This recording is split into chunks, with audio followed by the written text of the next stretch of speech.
라마 나옅이라는 장소를 오늘 우리는 들어가 봅니다.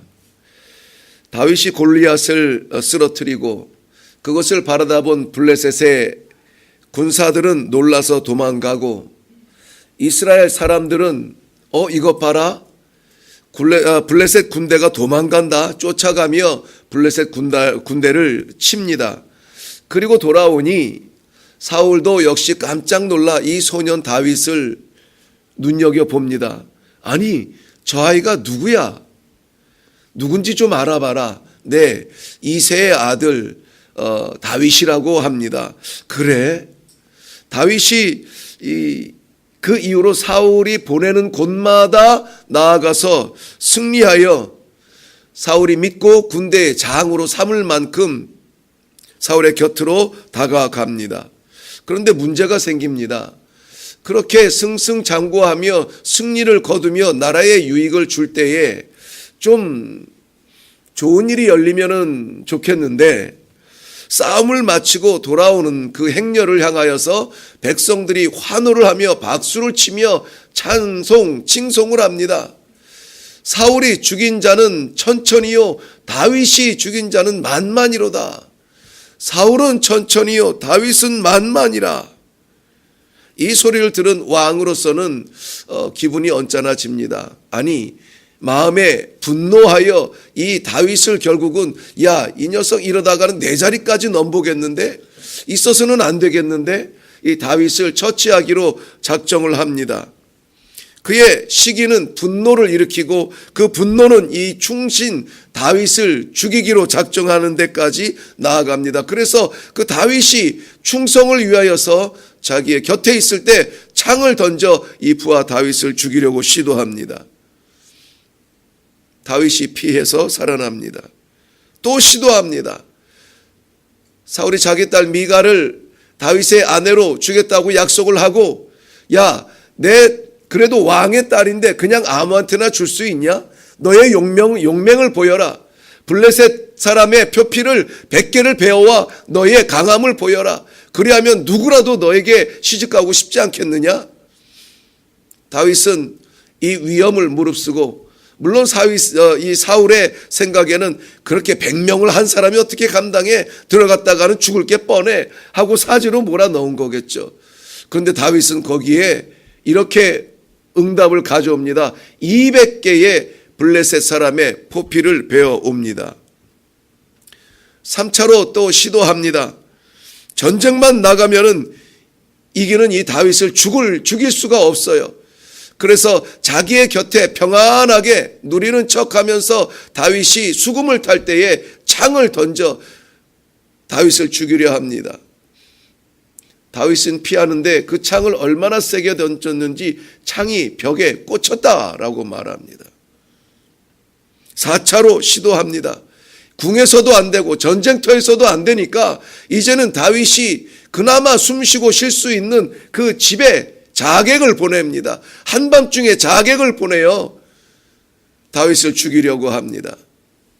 딸 미갈은 이때를 알고 이 남편 다윗을 창문에 내려서 피하게 합니다. 그 길로 다윗은 안전한 곳을 느끼지 못하고 라마에 있는 사무엘에게 도망갑니다. 가서 사무엘에게 사울 왕이 자에게 한 일을, 이제까지 한 일을 다 이야기합니다. 그것이 그 이후의 내용이 오늘 본문의 이야기입니다.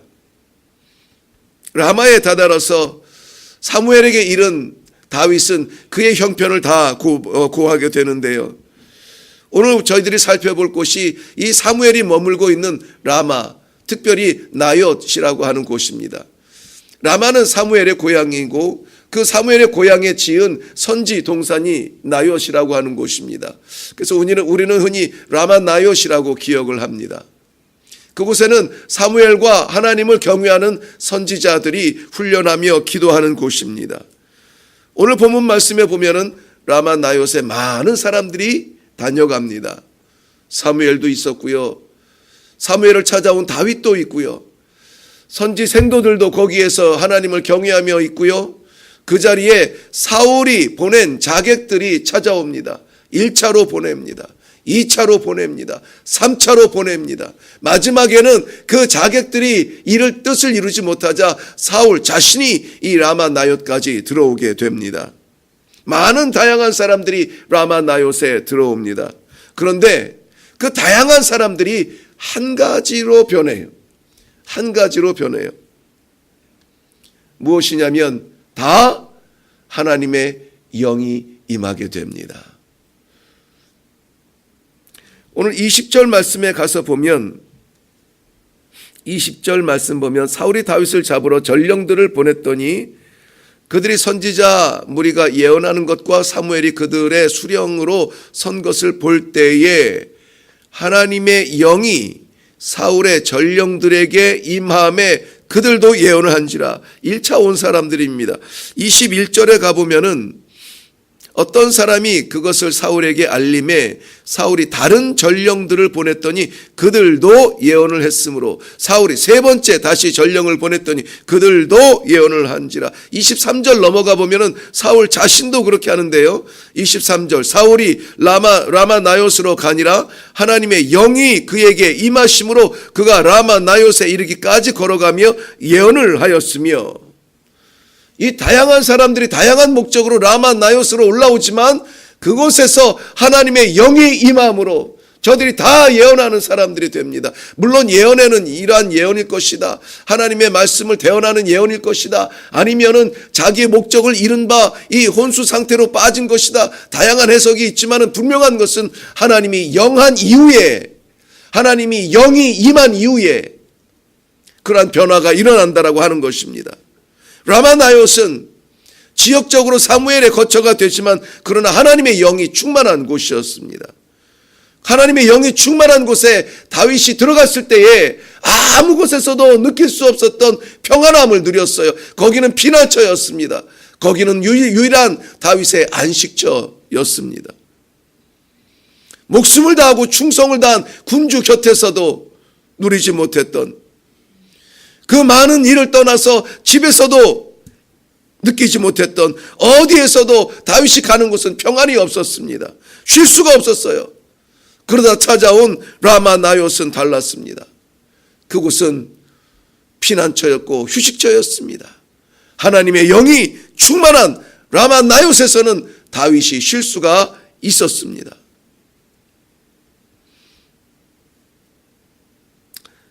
다윗은 더 이상 싸우지 않아도 하나님의 영의 보호하심을 받았습니다. 다윗이 더 이상 나서지 않아도 하나님의 영이 죽이려 찾아온 자객들의 마음마저 바꾸었습니다. 악한 자들이 찾아와서 자신들의 목적마저 잃어버린 곳, 하나님의 영이 충만한 라마 나옅이었습니다. 저는 부족하지만은 기도하는 제목 가운데 하나님께서 섬기게 하신 이 일회교회가 이런 자리가 되기를 원합니다. 누구라도 올라와서, 그저 누구라도 올라와서 기도 가운데 쉼을 얻고 새 힘을 얻고 죽을 것 같던 삶이 회복을 얻고 도피처가 되고 안식처가 되고 그야말로 이 시대의 라마 나옅 같은 하나님의 영이 충만한, 하나님의 이성과 하나님의 계획, 사람의 이성과 사람의 계획과 사람의 모든 악한 생각들이 변하여 하나님의 영이 충만하여 다 예언을 하는 자로 바뀌는 곳, 하나님의 영이 임하는 곳은 그런 곳입니다. 하나님의 영이 임하는 사람은 다른 사람이 됩니다. 하나님의 영이 임하는 사람은 살리는 사람이 됩니다. 라마 나옅과 다른 지역에 다른 점은 없어요. 이거 하나밖에 없습니다. 하나님의 영이 충만한 곳이냐.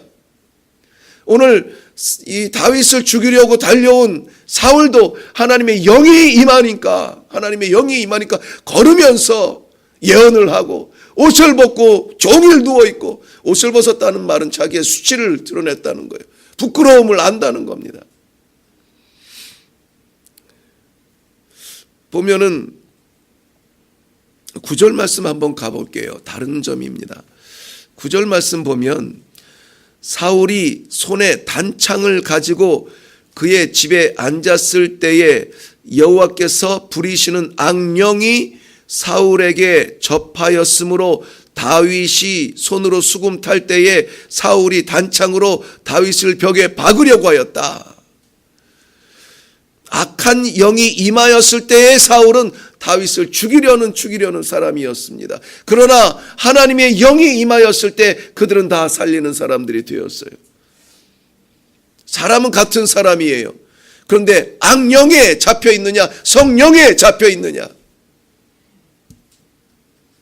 부끄러운 말이지만은, 두려운 말씀이지만, 하나님을 믿는다라고 하는 사람들도, 교회 안에 출입하는 사람들도 입을 열어 말을 할 때에 찌르는 말을 하고, 상처가 되는 말을 하고, 쏘는 말을 하고, 한마디 말을 해도 아픔이 되는 그런 말을 하는, 어렵지 않게 하는 사람들이 있어요.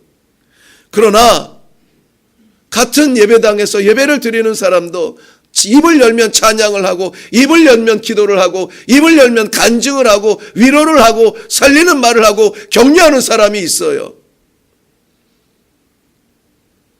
같은 영일 수가 없습니다. 오늘 우리는 기도할 때에 혹여라도 우리의 삶의 근처라도 악한 영은 틈타지 못하도록 단호하게 잘라버릴 수 있는 결단의 기도가 있으며, 설령 우리에게는 기쁨이 되고 유익이 될지라도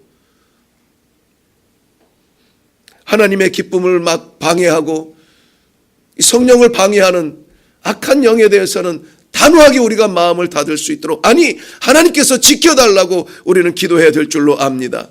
오직 하나님의 영이 충만한 자리가 되고, 오직 하나님의 영이 충만한 사람이 되어서 입을 벌리면 찬양하고, 입을 벌리면 기도하고, 주의 능력을 나타내는 삶이 되기 위해서 우리는 무엇보다 먼저 기도해야 될 줄로 압니다. 하나님의 영이 임하지 아니하는 건강 위험할 수 있습니다.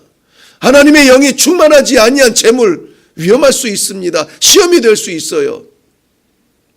그러나 하나님의 영이 충만한 사람은 쫓기는 사람도, 나약한 사람도, 버림받은 사람도 쉼을 얻고 평안을 얻으며 안식처의 평안을 누려 새 힘을 얻고 나갈 수가 있다는 것입니다.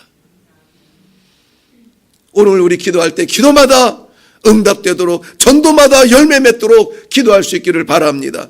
하나님의 영이 임함으로 내 실력이 아니라 하늘의 힘으로 우리의 말의 능력, 우리의 말의 생명, 우리의 말의 복음을 담아 주시옵소서. 만나는 사람마다 우리가 살리는 영이 되게 하여 주시옵소서. 우리의 삶이, 우리의 가정이, 우리의 교회가 이 시대의 라마 나요시 되어서 하나님의 영이 충만한 걸음걸이가 되게 하여 주시옵소서. 오늘 이 시간에 간절한 마음으로 하나님의 영의 충만한 자리 되도록 기도할 수 있기를 바랍니다. 우리 함께 기도하겠습니다. 살아계신 아버지 하나님, 은혜를